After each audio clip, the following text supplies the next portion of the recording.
This stack of papers is my best friend and longtime collaborator's playwriting thesis. This is every page of every draft. There are 6 full drafts and 3 half drafts. There are everything from little tweaks to lines to 3 massively different rewrites. This play should have been finished in 2014, and the last draft is from sometime in 2015. And I don't think it will ever be done.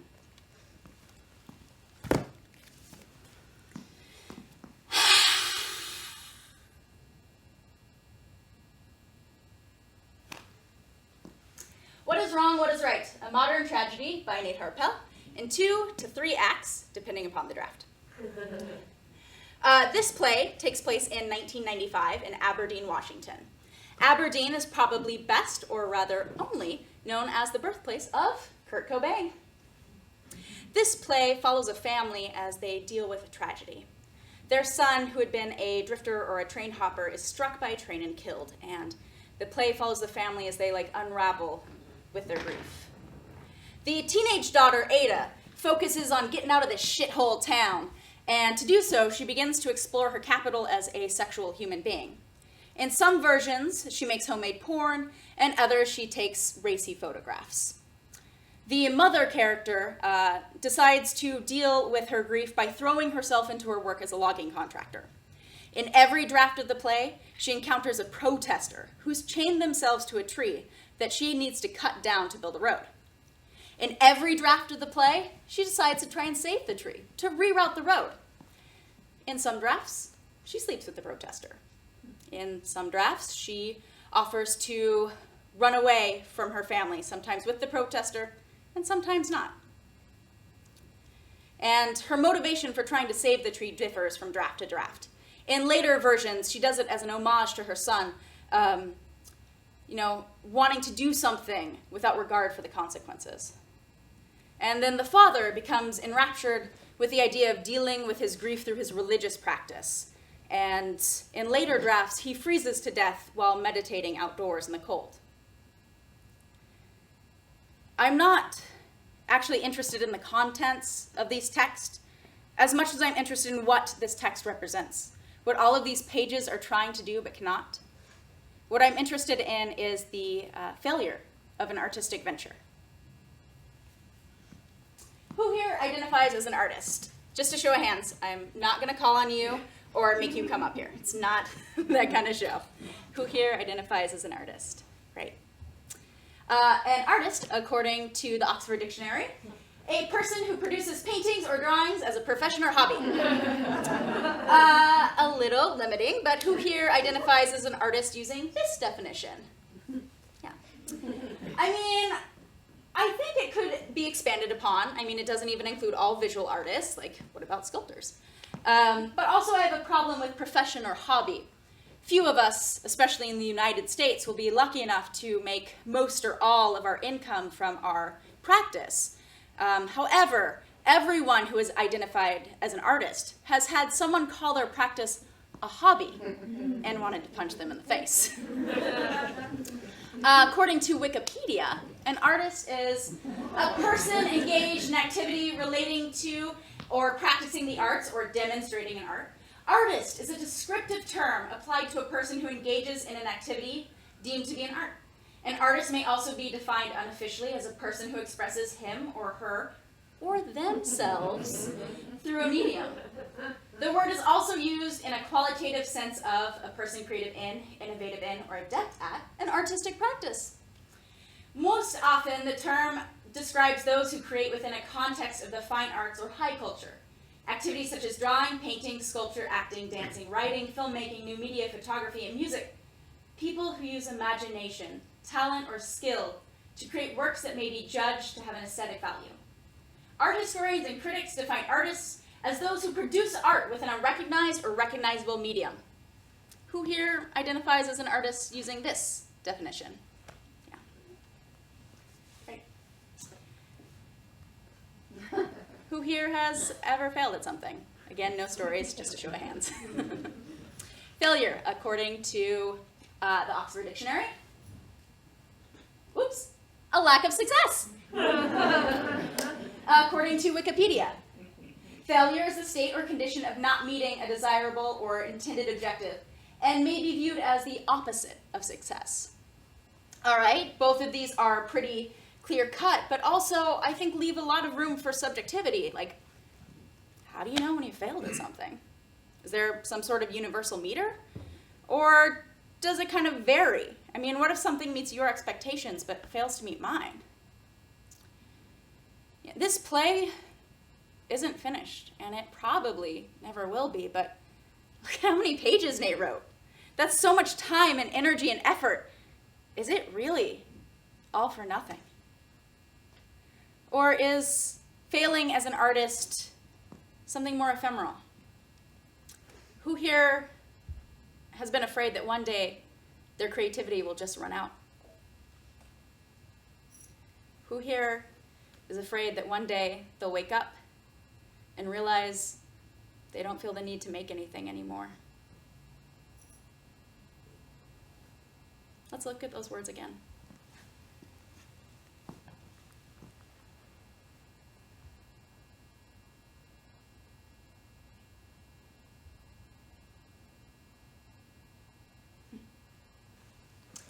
The last time that I saw Nate, he told me about his theater boycott that he'd been on since leaving graduate school. And now Nate wasn't just a writer. He was also a director, a designer, producer, and in a pinch, a totally decent performer.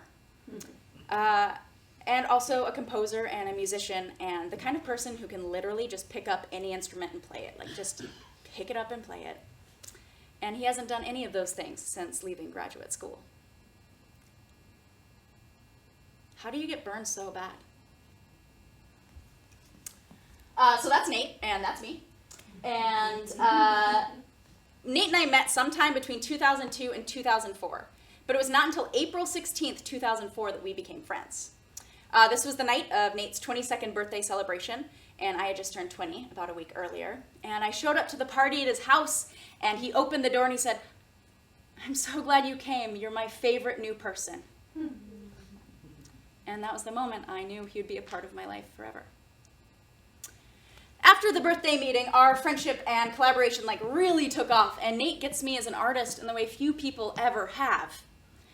A couple of years after we graduated, we found ourselves back in our college town. Nate had just moved back west from a year in Chicago where he had gone through a breakup, and I remember him saying that it was too cold to cry. And we were both staying on a friend's couch, and leafing through her magazines, Nate found an essay and he started to read it out loud. You'll find them in Times Square, along Sunset Boulevard in LA, and in most cities, big and small, working the sidewalk outside a strip of nightclubs at 2 a.m. Guys hustling their homemade rap CDs. Hey man, you like hip-hop? The pitch invariably begins.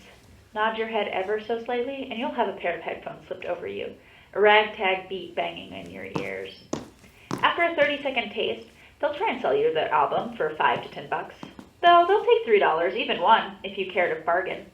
I never do. $10 is already a bargain. Attention young rappers, I am an easy mark. I will always buy your CD. All of my favorite rap albums are CDs I bought on the street. I mean, I like some commercial rap. I like some underground hip-hop, but the shit I really get down with is downright subterranean.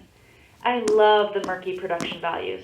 I find it exquisite when someone rhymes a word with the same word.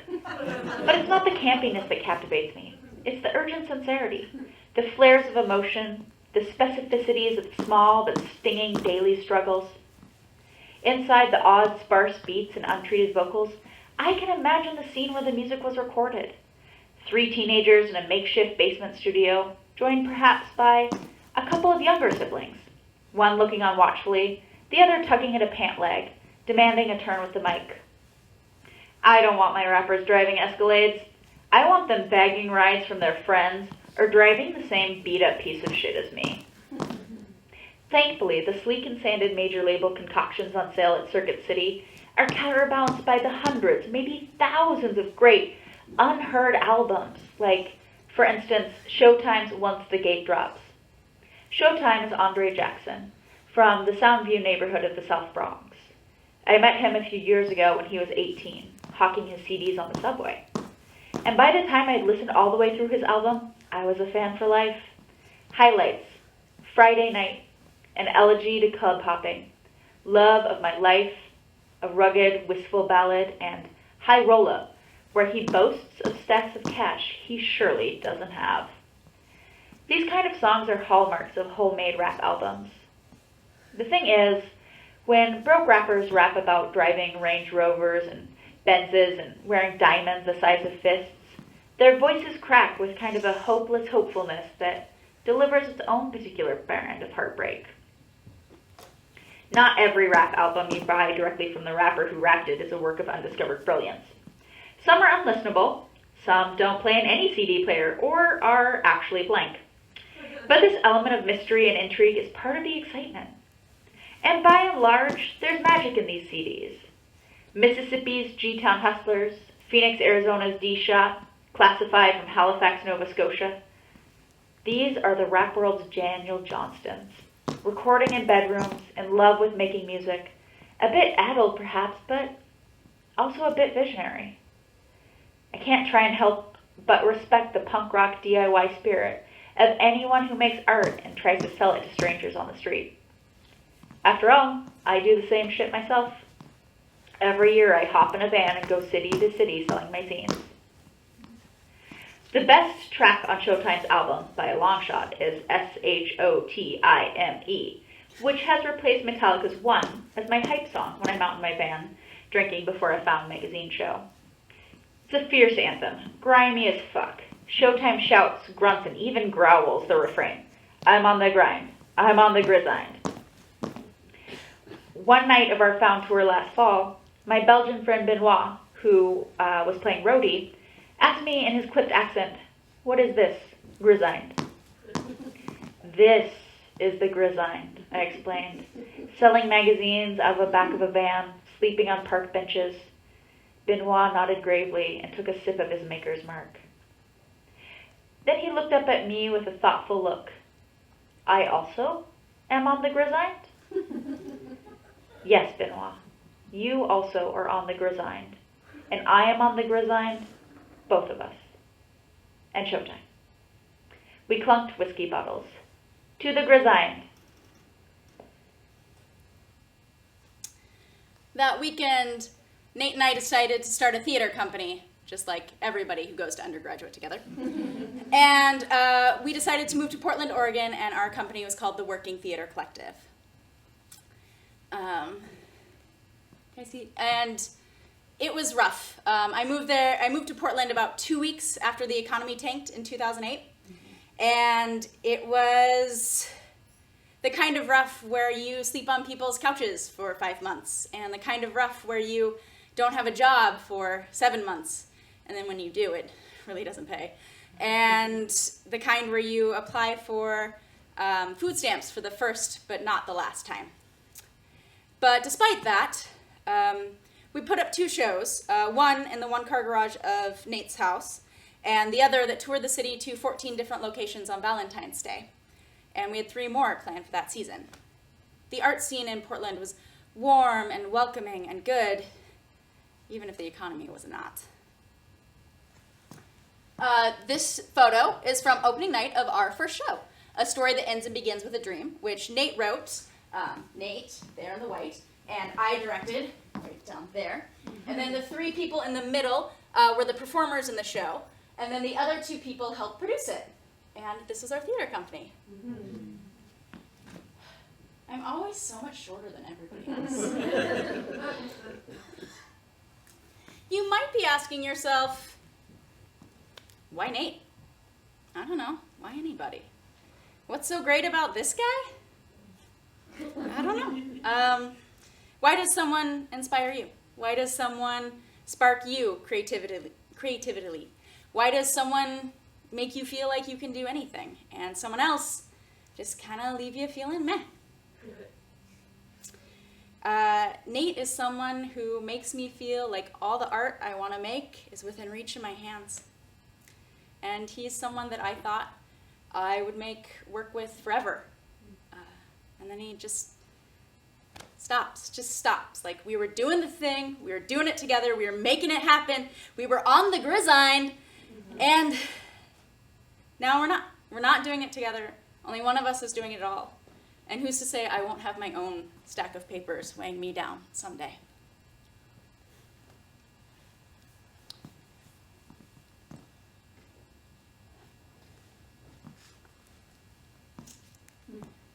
This is where I do a handstand. I cannot do a handstand. I feel like every time I say this, the audience is like, yeah, but you'll totally do one this time. I will not. It's not going to be good. It's going to be, and I also don't like being bad at things, but here we go. Cool. Oh, thank you. That's very kind. Oh, no. No, it's going to be so bad. Oh, no. Oh, this is embarrassing. Not everything's good. It's okay.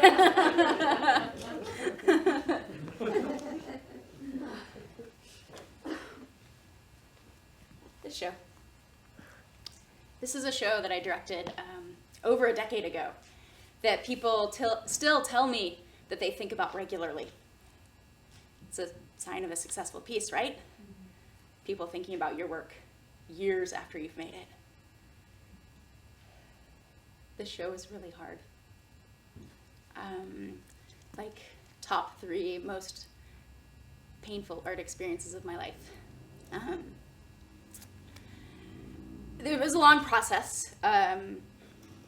The ensemble and I created the script together, so it was about 6 months in total. And probably about 2 months into it, one of the performers decided that he didn't understand why there was a director. I was the director, and he didn't understand why it wasn't him. And I also think, didn't understand why it wasn't a man, because I had worked with him a year before on a different piece with a male director, and we were both performing, and he was great. He was super fun, always had good ideas, always like fun to have in rehearsal. But between that show and this show, he spent a year at an acting program where they tell you that you're terrible every day. And this was the first thing that he did immediately after that.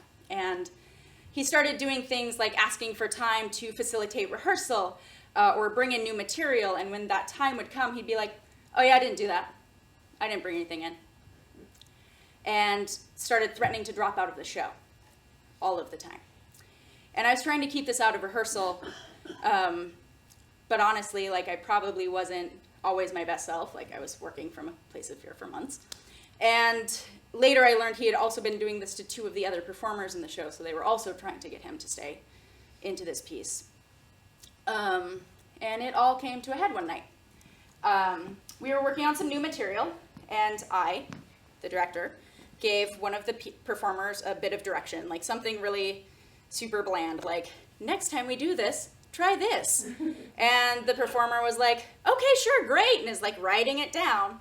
And he just snaps, and he goes, I don't like it when you give her direction like that. I asked him to stay after, and we sat on the floor and we talked. I don't remember what we really talked about, but I do remember that he said, when I actually talk to you, I remember that I like you. When I actually talk to you, I remember that I like you. The next night, instead of doing whatever it was we were supposed to do at rehearsal, we, as a group, sat and talked and ate chocolate pudding. The show is based on Peter Pan, and there's like a line in there about chocolate pudding day. So we had chocolate pudding. And later, one of the other performers said that he thought that that was the single most important rehearsal that we had. And we figured it out. We figured out how to work together. And it was not magically super easy after this moment. It was still pretty up and down. But we made a show, and it was beautiful. And it was magical. And I remember an audience member saying that they didn't know theater could be like that. Was this show a failure? Was this process a success?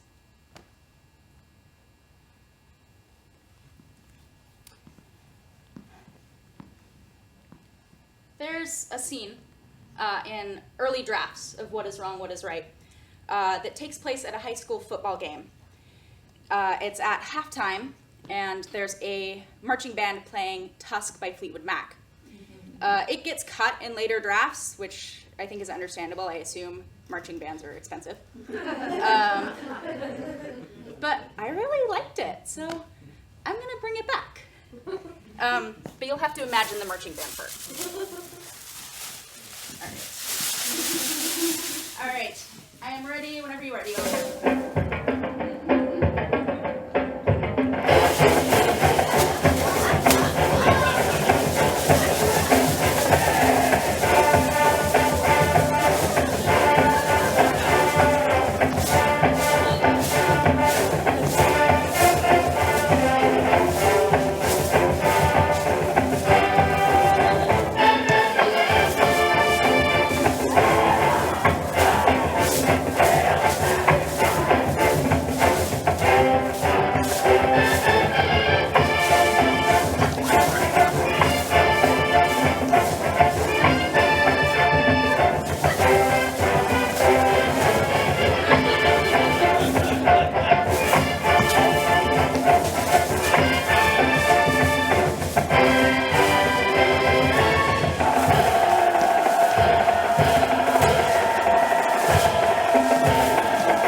And now, if you will take out your pencils.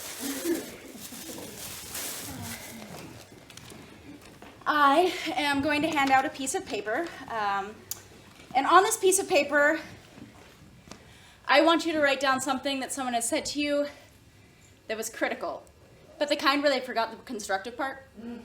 Like the kind where they maybe started with, well, if I'm being honest, or maybe ended with, don't take it so personally. If you can hand out half of those, that would be real nice. And you don't have to explain the situation, just write down the mean thing, and I'll come talk to you. Yeah. Look at this little party over here. Yes.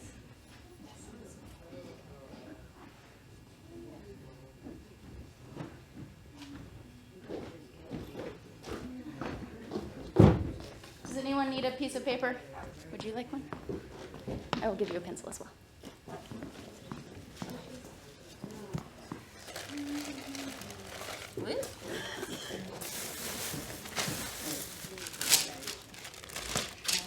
For you.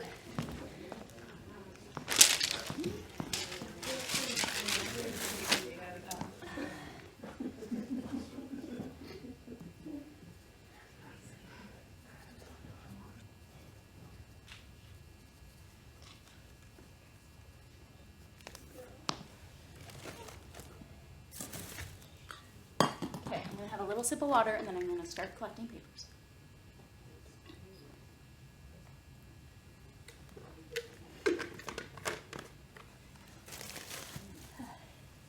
Okay. Have your papers the longest.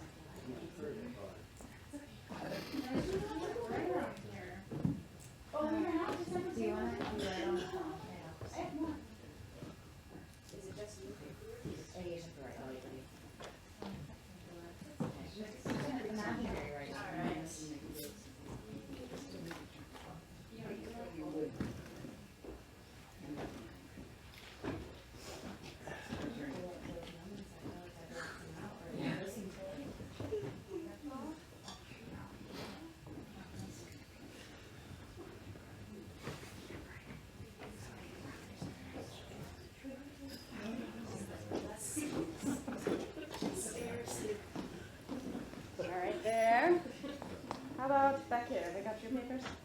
Great. Thank you.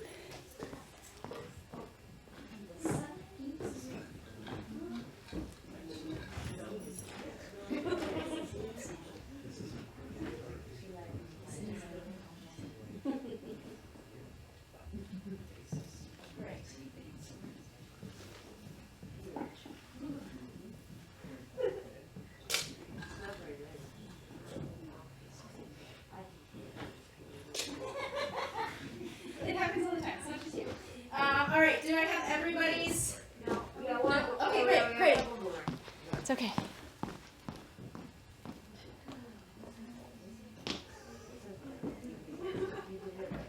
All right. I know. All this stuff. Okay. Last call. Okay.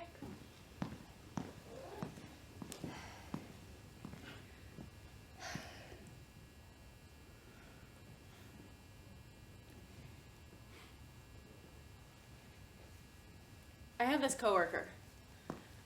He's a little bit older than me. I'd say he's in his mid to late 40s. He's an actor as well, but he does a bit more like film and commercial stuff. He's very handsome. Very tall, blonde hair, blue eyes.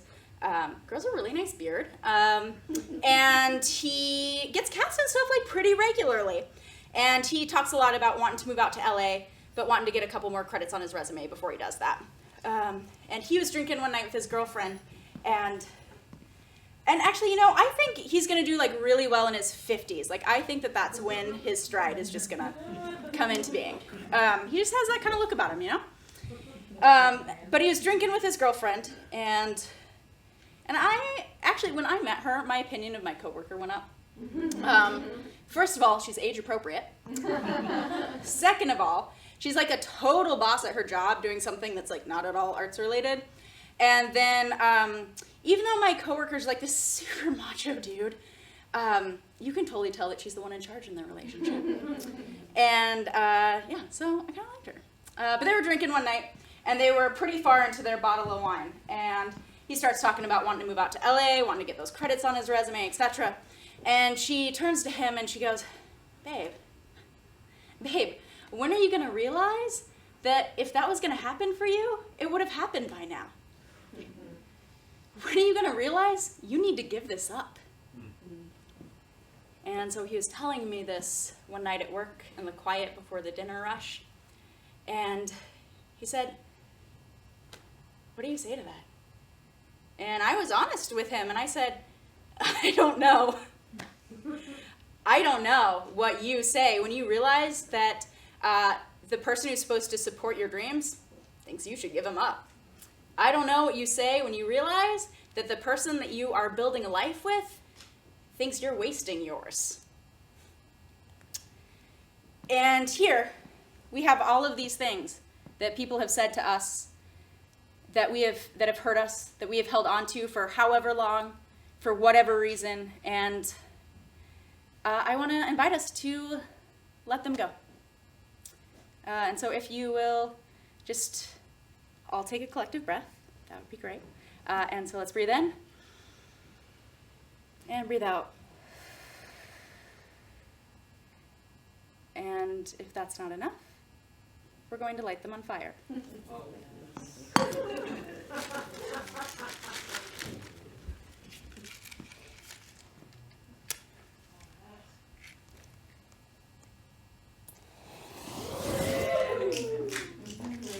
Maybe so easy.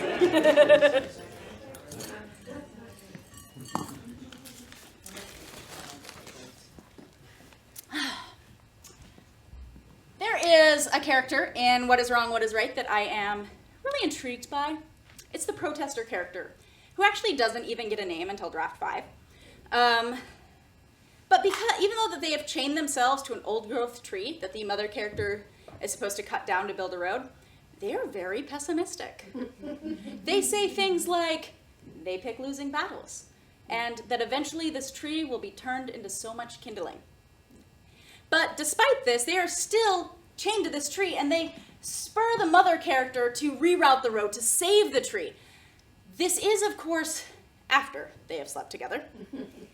Ultimately, the mother's attempts to save the tree fail, and he offers to abandon the tree and run away with her, saying that just because one tree dies doesn't mean that all others stop growing.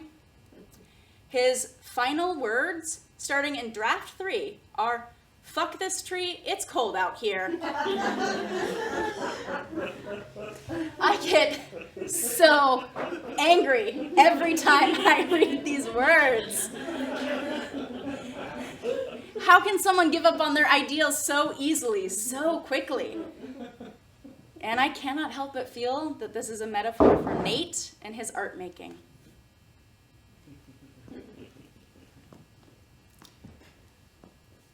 Can I see the next slide, please? Ah, cool. I once quit. I once gave up my artistic practice, once put it aside. I had just completed is a loose term, an internship at a very toxic regional theater in the greater DC area, and it fucking destroyed me. It was the kind of thing where you spent more time crying in the stairwell than you did doing your job at your desk. And I decided that the solution was to move across the country. So I moved to San Francisco because I figured that even if my day was really terrible, I could always go look at the ocean and it would make everything better. The ocean always makes everything better. The whole time I lived in San Francisco, which was actually not super long, about a year, I had a friend who was really involved in the art scene and kept offering to introduce me to people, to set me up. And I would have been really well connected if I took him up on any of his many, many offers. But instead, I kept telling him that that wasn't part of the plan anymore.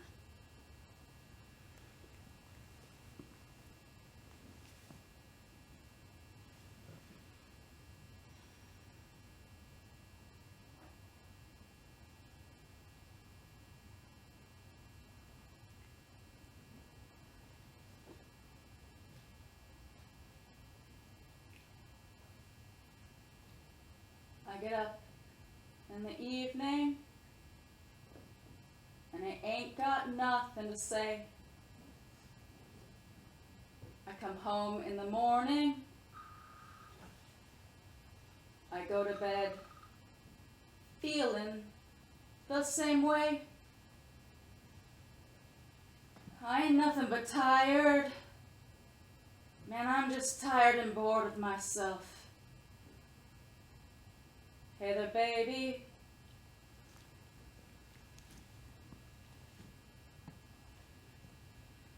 I could use just a little help. Can't start a fire.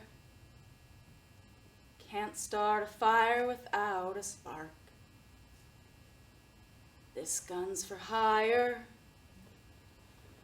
even if we're just dancing in the dark. Messages keep getting clearer. Radio's on and I'm moving round my place. Take a look in the mirror. I want to change my clothes, my hair, my face. And I ain't going nowhere. I'm just sitting in a dump like this. There's something happening somewhere. Baby, I just know there is. Can't start a fire. Can't start a fire without a spark. This gun's for hire, even if we're just dancing in the dark. I get up in the evening, and I ain't got nothing to say. I get up in the evening, and I ain't got nothing to say. I get up in the evening, and I ain't got nothing to say.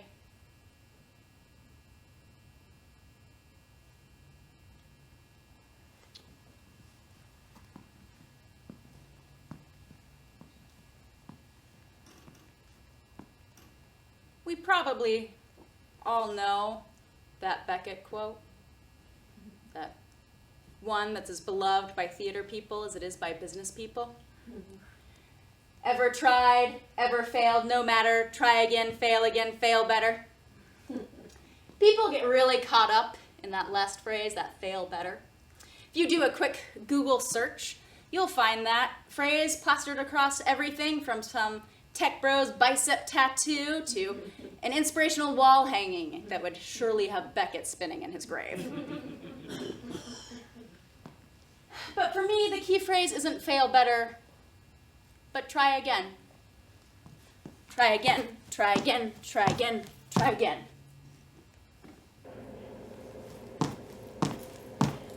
This was JB's 5th month in the studio, and he loved it. Loved it more than he thought he would. He liked the fact that his studio mates were all real, serious artists.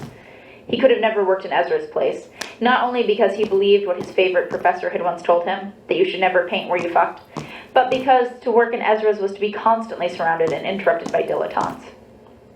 There, art was something that was just an accessory to a lifestyle. You painted or sculpted or made crappy installation pieces because it justified a wardrobe of wash-soft t-shirts and dirty jeans and a diet of ironic cheap American beers and ironic expensive hand-rolled American cigarettes. Here, however, you made art because it was the only thing you'd ever been good at. The only thing, really, that you thought about between shorter bursts of thinking about the things that everyone thought about. Sex and food and sleep and friends and money and fame. But somewhere inside you, whether you were making out with someone in a bar or having dinner with your friends, was always your canvas, its shapes and possibilities floating embryonically behind your pupils. There was a period, or at least you hoped there was, with every painting or project, when the life of that painting became more real to you than your everyday life. When you sat wherever you were and you thought only of returning to the studio. When you were barely conscious that you had tapped out a hill of salts onto the dinner table, and in it you were drawing your plots and patterns and plans, the white grains moving under your fingertips like silt.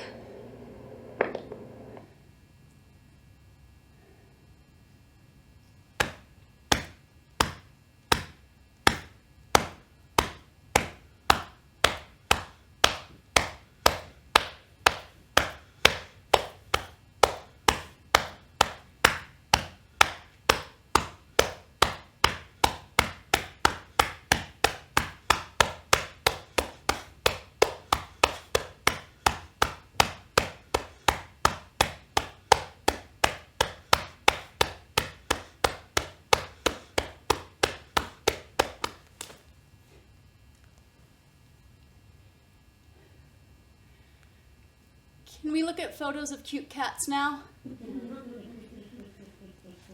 Oh, it's so small it fits in a pocket. Oh my God, it's so pretty. My cat would never wear something like this. It's in a hammock. Oh my gosh. Its eyes are 2 different colors.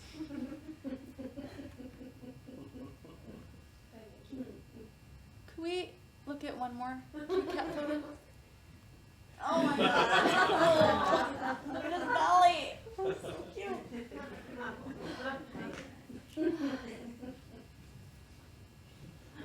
Thank you. I first started working on this piece in 2018 and first performed it in 2019. And then revised it and performed it right before the pandemic in 2020. And then I picked it up and put it down in 21 and 22. And here I am now, having revised it and performing it yet again in 2023. And there's a scene that goes right here, but I don't know what it is. And I have tried to figure it out, or at least I think it goes right here. I have to make it first, and then I'll know I am not a linear art maker. But I cannot figure out what the scene is. So I decided that I would go the tried and true method, and I would do the artist's way. Who here has done the artist's way? Or rather, who here has started the artist's way? Let's be real. Yeah. For those of you unfamiliar, The Artist's Way is a 12-week-long self-guided workbook designed to get you creatively, I can't say that, unstuck. It's one of those things many people start, very few people finish. So I did most of The Artist's Way. And it was actually very profound and insightful, but it did not help me figure out what this scene is. And I am a queer person. And so when I was telling people, mostly other queer people, that I was working on this show about art and failure, they would say, oh, hey, have you read The Queer Art of Failure by Jack Halberstam? Until recently I had not, but neither had they. And part of the reason that I put it off is because I really wanted there to be like the perfect quote or the perfect example that could just fit right here and all my problems would be solved. There was not that perfect quote or that perfect example. I did learn a lot about a queer reading of Dude, Where's My Car? But I did not find what I was so desperately looking for. And I think that's the problem. I think the problem is that I am looking for this perfect thing, this perfect, beautiful thing, and because of that, I can't find anything. I firmly believe that you are going to make the art that you're going to make. And I have been working on this piece since 2018, and I don't know if it'll ever be finished. And now, I would like for you to take out your pencils a second time. This paper is much easier to write on, promise. And on this piece of paper, I want you to write down a compliment. Something that someone has said to you that always makes you smile.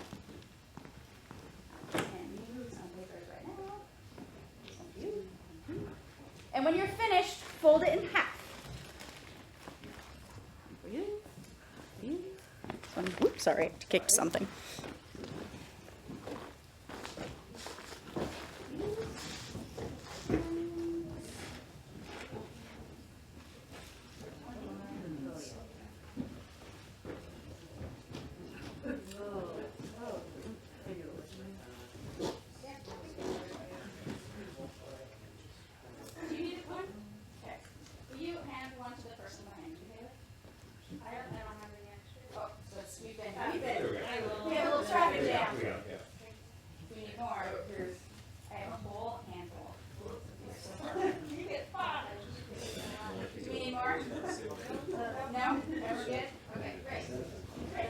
Yes, write down your compliment, fold it in half.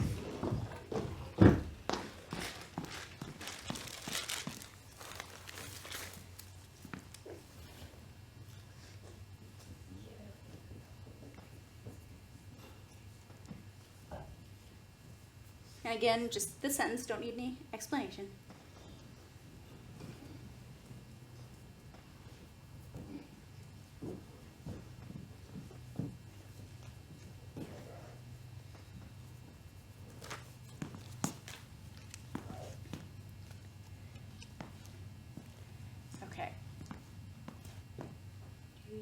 Okay, I see lots of writing still happening. If you are still writing, maybe put one hand in the air. If you can, while writing. Okay, it looks like maybe everyone has finished writing. Great. Take your piece of paper that you have folded in half, and I want you to trade it with someone that you did not come with. Ideally, someone you don't know as well, but we got a lot of weird space here. But I will trade with you, and you can trade with one of those people behind you. Have you traded with anyone? And you can trade as many times as you want, just as long as you don't have your own paper. All right. Here. Great. Do you need more trades? Can't trade. Okay, great. Okay. All right, everyone has their new piece of paper. I want you to take this piece of paper and I want you to put it in your pocket or in your purse or between your phone and your phone case and save it for later when you need it. So that's Nate, and that's me. And this is not the earliest photo of the two of us together by any means. But it is the one in which I thought, like, we look the best. And while that's why I originally chose it, I realized later that actually this photo was taken on the day that Nate left for graduate school. We just finished having brunch with a bunch of people at a restaurant that was cut out over here, and we were saying our goodbyes. And part of why we are posed like this is to show off our matching tattoos.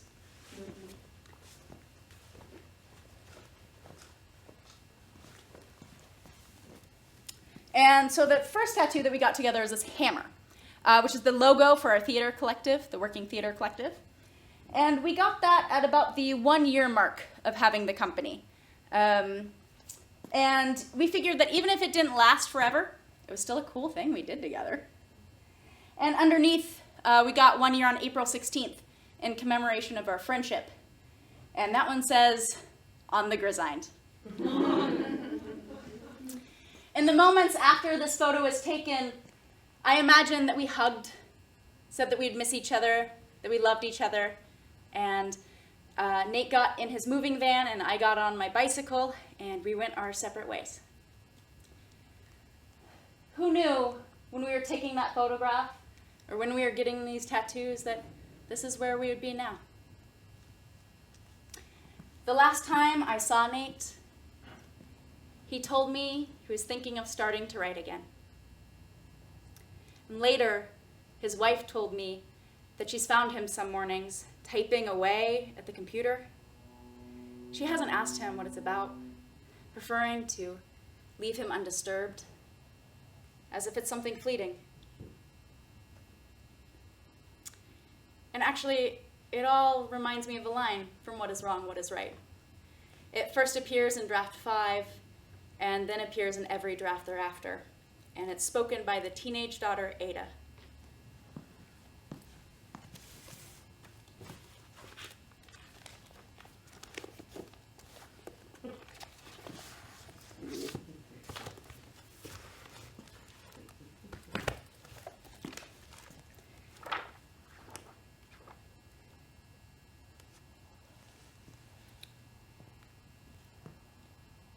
It's a part of living, stepping into the mystery, isn't it? You just have to keep telling yourself that you're on some grand adventure that could end at any moment.